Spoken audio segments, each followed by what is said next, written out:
What's something your parents believe that you don't? I remember walking into the restaurant that night, feeling a mix of obligation and quiet frustration, because it was my brother's promotion dinner, and I knew from the moment I got the text that my father would somehow find a way to make this night about him. Or at least about the part of the family he preferred to acknowledge, which usually meant my brother and anyone who aligned with his idea of success, while I was invisible in their eyes, a detail in the background they conveniently ignored. Whenever the spotlight appeared, and I tried to remind myself to stay calm, to smile politely, and to not let them see that I was already bracing for the inevitable jab disguised as a compliment or a joke. Because that had been my pattern in this family for as long as I could remember, always careful, always measured, always absorbing the insults quietly, and tonight was no different, or at least I thought it wouldn't be. The room was buzzing with the usual mix of colleagues, extended family, and a few friends who had no idea what they were walking into, and I could already feel the tension in the air that only comes when your father is about to make a spectacle of someone.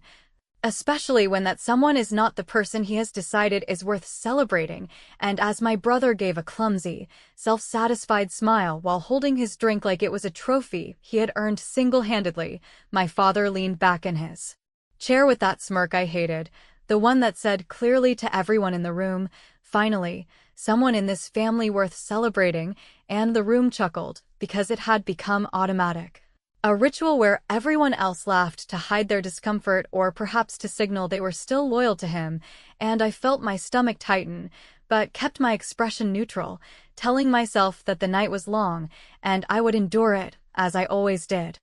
No one seemed to notice the weight of my presence, the years of sacrifices that had gone unnoticed, the late nights spent fixing their financial mistakes, the invisible support I had given to everyone in this room while I quietly worked to pay off debts, cover bills, and protect reputations that weren't mine. But tonight my best friend, who had somehow always seen me clearly, had other plans, and I could sense the shift in her energy the moment she sat down across from me, a subtle grin that promised she wasn't just here for small talk. And when the laughter from my father's joke died down, she reached into her bag and pulled out a neatly folded stack of papers, receipts that she had insisted I bring with me, and in a calm but firm voice said, "Then why did she pay off your debt last year?" I felt the room go silent before I even looked up, the laughter evaporating, replaced by confused glances and hesitant whispers as my father froze mid-sip, his smirk faltering, and my brother's jaw tightened in a way that betrayed both shock and panic. Because for the first time, the story that had been invisible, the countless hours of my effort and financial strain that had gone unacknowledged, was laid bare in a way no one could dismiss with a polite laugh or a shift of attention, and I could see the sudden calculation behind their eyes as they tried to assess whether they could spin it, deny it, or ignore it without losing face. But it was too late, because the proof was right there on the table, undeniable, meticulous, and framed perfectly by my best friend's quiet authority, and I finally realized that the power in this family had never been about titles, promotions, or public recognition. It had always been about the ability to control the narrative. And in that moment, I had handed the narrative over to someone who refused to let it be twisted. I kept my expression neutral, though my heart was racing, because I knew this was the turning point, the first crack in the facade they had maintained for years, and as the room processed the revelation, I noticed subtle shifts. The colleagues who had laughed earlier now avoiding eye contact, the extended family members glancing nervously between my father and me, and my brother, who had always assumed the center of attention would shield him from scrutiny, now shifting uncomfortably in his seat, unsure whether to defend himself, apologize, or run, and in that silence, I felt a strange sense of liberation, because I had done nothing rash, said nothing cruel, yet I had let the truth speak. And it was enough to make even the most confident people in the room falter, and for the first time that night, I realized that being quiet and overlooked had given me a vantage point that no one else in this room had. A vantage point that allowed me to watch them stumble under the weight of their own assumptions, and I knew that this was only the beginning, that the real reckoning was just beginning to unfold, and that by the end of the night, no one would be able to ignore the truth I had finally allowed to surface.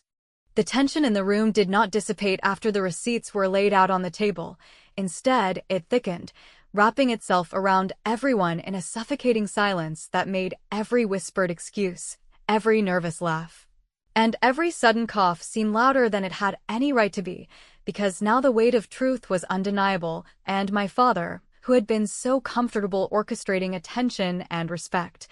suddenly looked like a man who had been caught off guard by the very reality he had spent years ignoring, and my brother, who had spent so many nights basking in the glow of a life that felt entitled to him, now fidgeted under the gaze of people who had no reason to believe in his supremacy over me, while I sat there,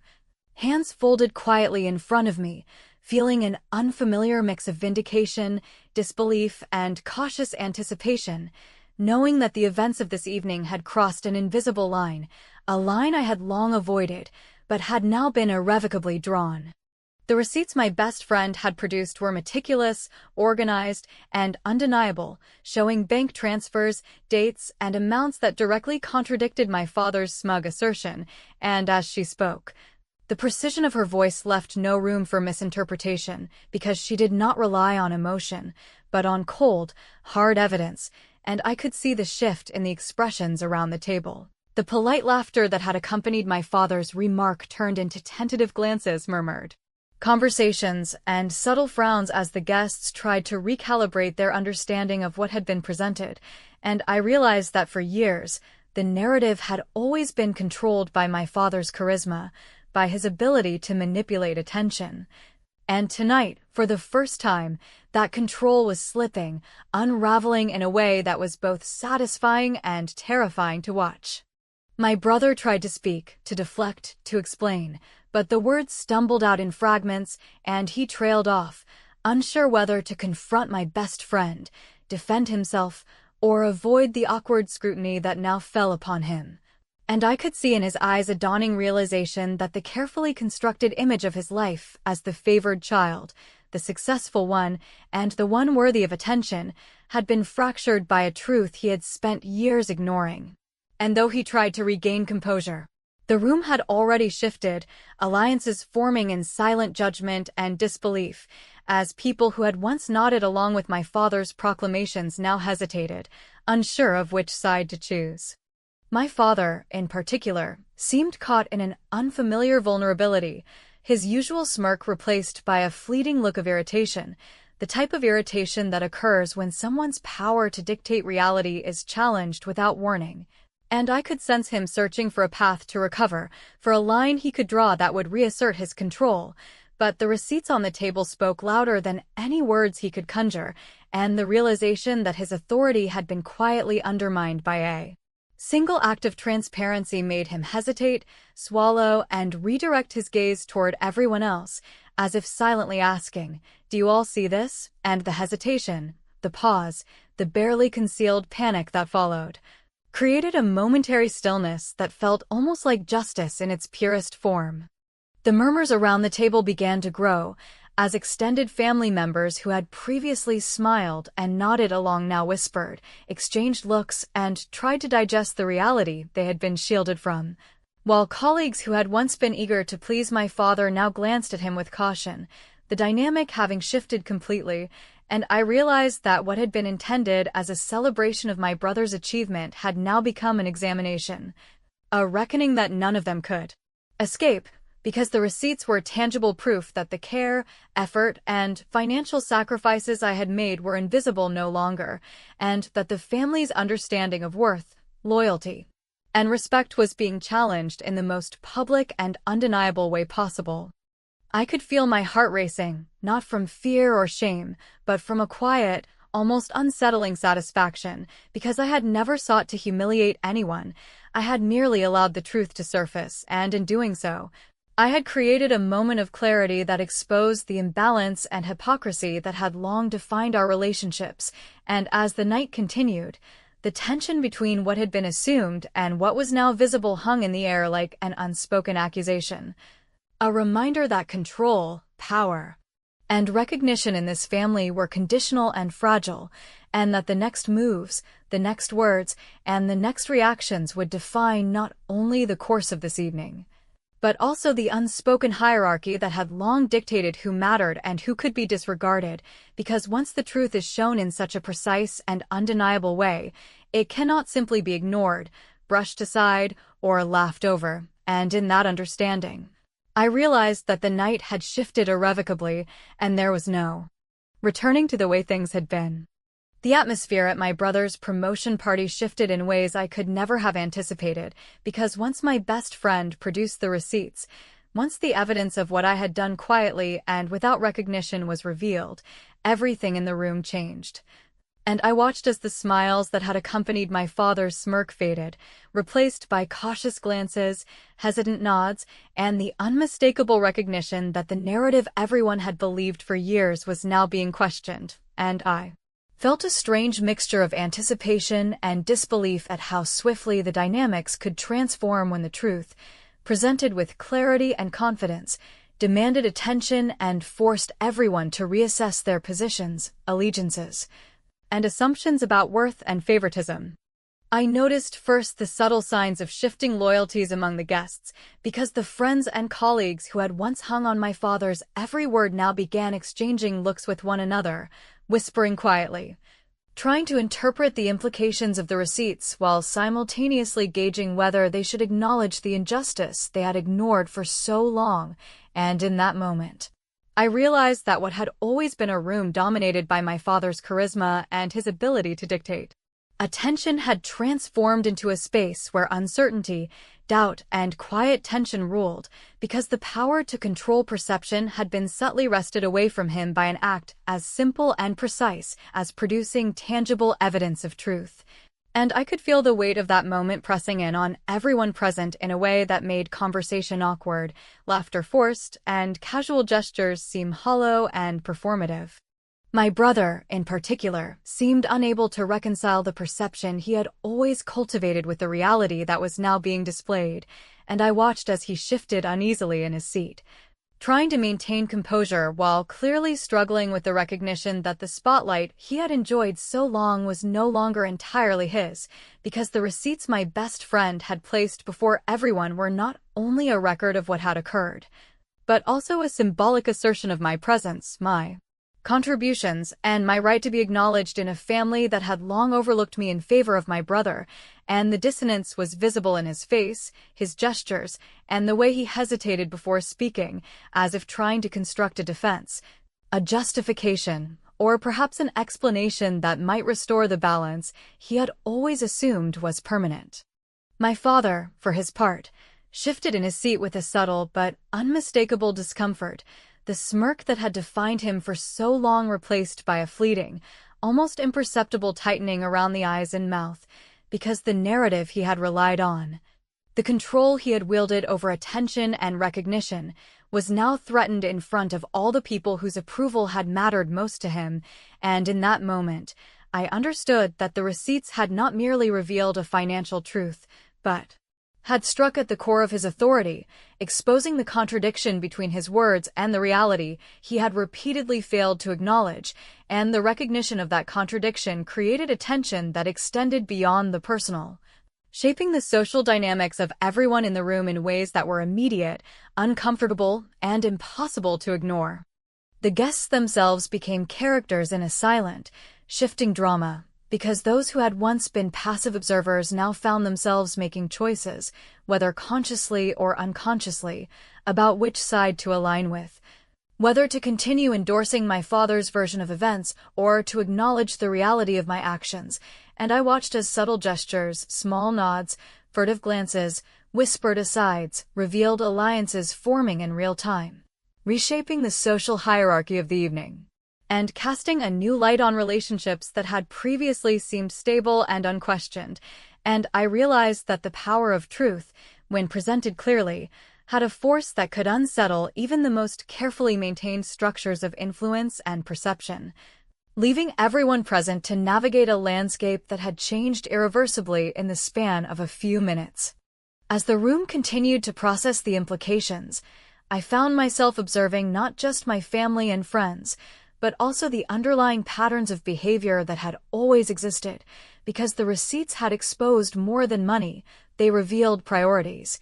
preferences, and the unspoken rules that had governed our interactions for years, and the realization that those rules could be challenged, that they could be disrupted without violence, without confrontation, and without humiliation, only through clarity, evidence, and timing, filled me with a quiet sense of satisfaction, tempered by the awareness that the evening was far from over, that the next moves, the next words,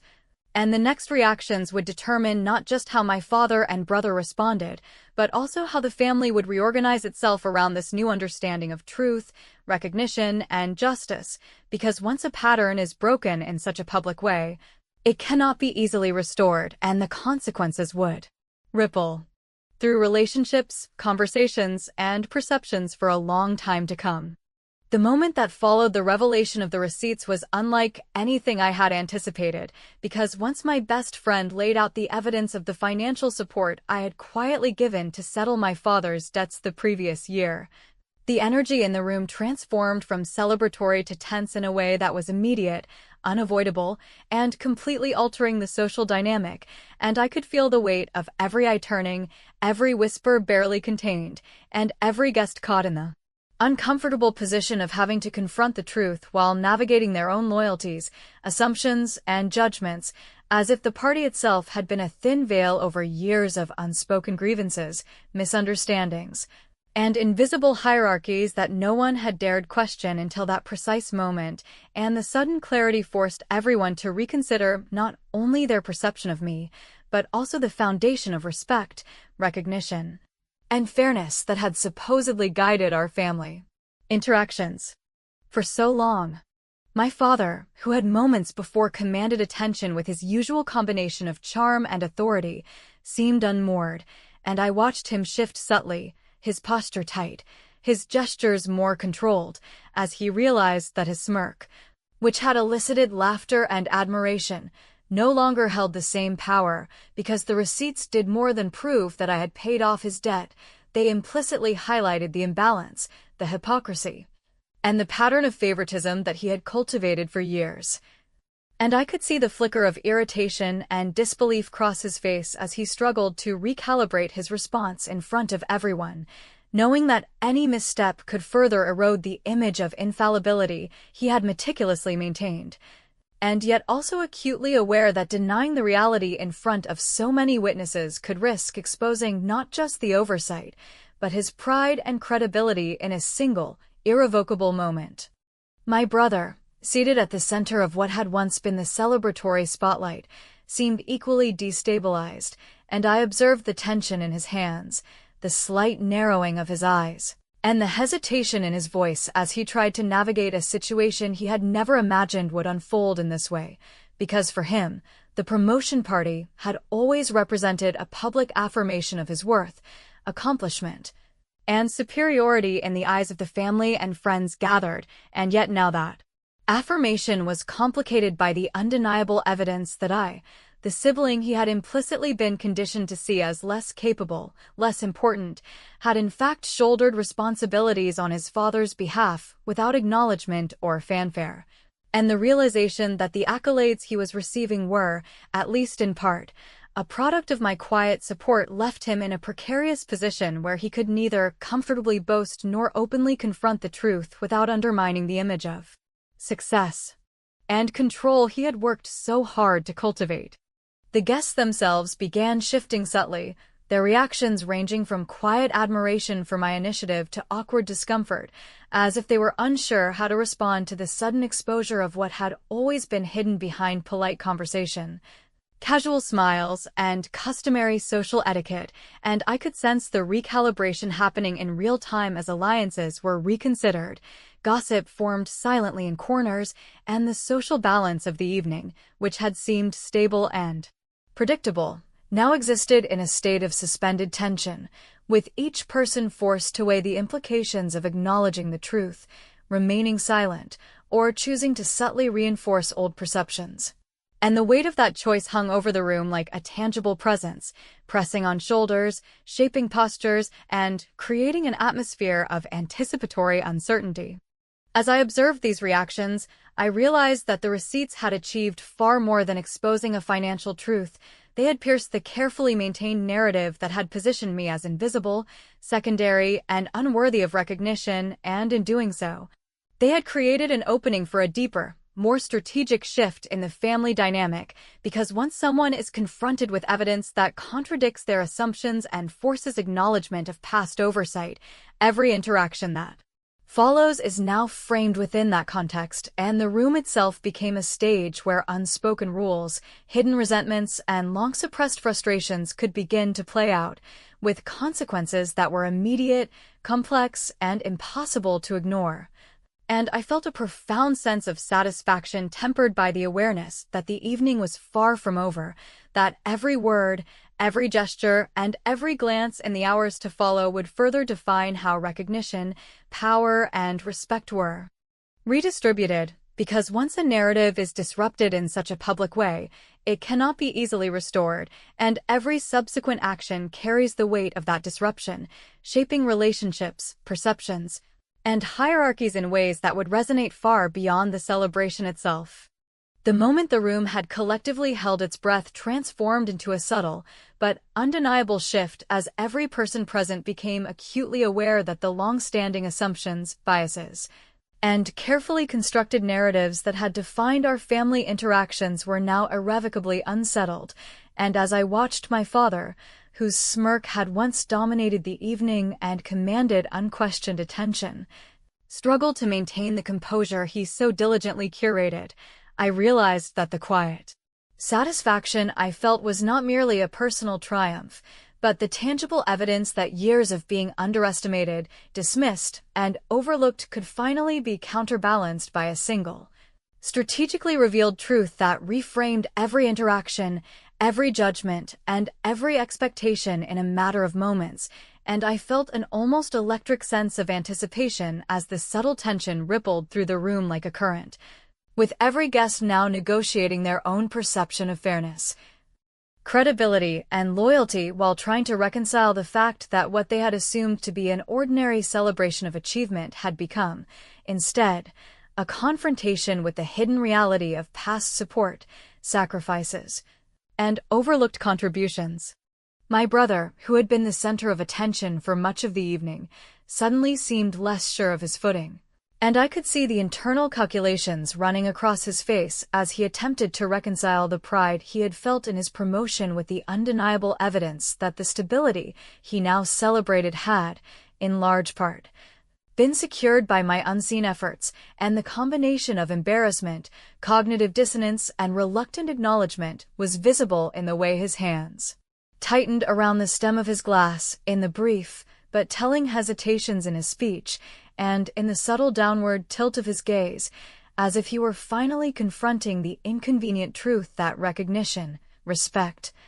and admiration could not be freely claimed without acknowledging the contributions of others, and that the carefully constructed hierarchy in which he had comfortably existed was, at least for the moment, being dismantled by something that could not be ignored, denied, or dismissed, without leaving a mark on his credibility and sense of authority.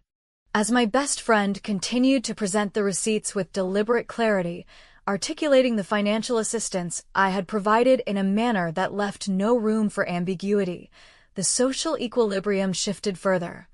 and I watched with a quiet but intense awareness how the power dynamics that had long favored my father and brother began to redistribute in subtle, irreversible ways, as conversations around the room grew softer, more measured, and increasingly contemplative, because the evidence exposed not only past inequities, but also the hypocrisy inherent in a family structure that celebrated achievement selectively while failing to recognize the consistent, selfless contributions that had enabled that very success. And the realization that I had effectively controlled the narrative without public confrontation, coercion, or overt aggression made the moment feel even more satisfying, because it demonstrated not just the presence of justice, but the intelligence, patience, and timing required to implement it with precision and impact. The ripple effect was immediate. Relatives who had once exchanged casual, Approving glances in acknowledgement of my brother's promotion now glanced toward me with curiosity, cautious respect, or quiet admiration, as if recalibrating their understanding of what constituted real influence, capability, and contribution within the family, and I felt the surge of validation, tempered by the knowledge that real change, even in perception, rarely happens without discomfort, tension, or the disruption of established patterns, and yet the awareness that I had created a situation in which the truth could no longer be ignored, and that recognition of my efforts had become unavoidable, produced a sense of empowerment and emotional clarity that was as exhilarating as it was deeply satisfying, because for the first time in a long time, the imbalance that had dictated my role in the family was being corrected not through confrontation or anger, but through methodical demonstration of fact, timing, and awareness of human psychology that left no room for denial or deflection. In the aftermath, the room's energy settled into an uneasy but palpable acknowledgement of my position, influence, and agency, and I observed my father's subtle attempts to regain dominance through charm, deflection, or selective engagement, all of which were now muted by the awareness that his authority was contingent, fragile, and visibly questioned, and as my brother, who had spent so long basking in unearned affirmation, quietly processed the new reality, I understood that the most powerful aspect of the evening was not the exposure of past generosity or correction of misperceptions, but the undeniable clarity that respect, recognition, and acknowledgement could not be manipulated, fabricated, or inherited, and that true influence resided not in titles, smiles, or appearances, but in consistent, decisive action, integrity, and strategic awareness. And as I allowed a measured smile to form, acknowledging the culmination of months of planning, restraint, and observation, I realized that the game had shifted irreversibly, the power balance had been corrected, and the final, most important victory was that it had been achieved in a way that left the audience, the family, and myself profoundly aware that the true measure of worth had always been silently, steadily established, and now could no longer be ignored, discounted, or diminished by anyone in the room. The receipts had done more than prove a point. They had delivered justice, exposed hypocrisy, elevated the overlooked, and, above all, ensured that the final chapter of the evening would be remembered not for celebration of selective achievement, but for the clarity, brilliance, and precision with which the truth finally demanded acknowledgement. And as I looked around the room, observing subtle nods, reflective expressions, and the quiet recalibration of long-held assumptions, I felt the satisfaction of a plan executed flawlessly, of a narrative reclaimed, and of a family dynamic that had finally, irrevocably, been set right in a way that was intelligent, deliberate, and profoundly satisfying, leaving no doubt that in the end, I had won. The balance had shifted, and the brilliance of that moment would resonate far beyond the evening itself.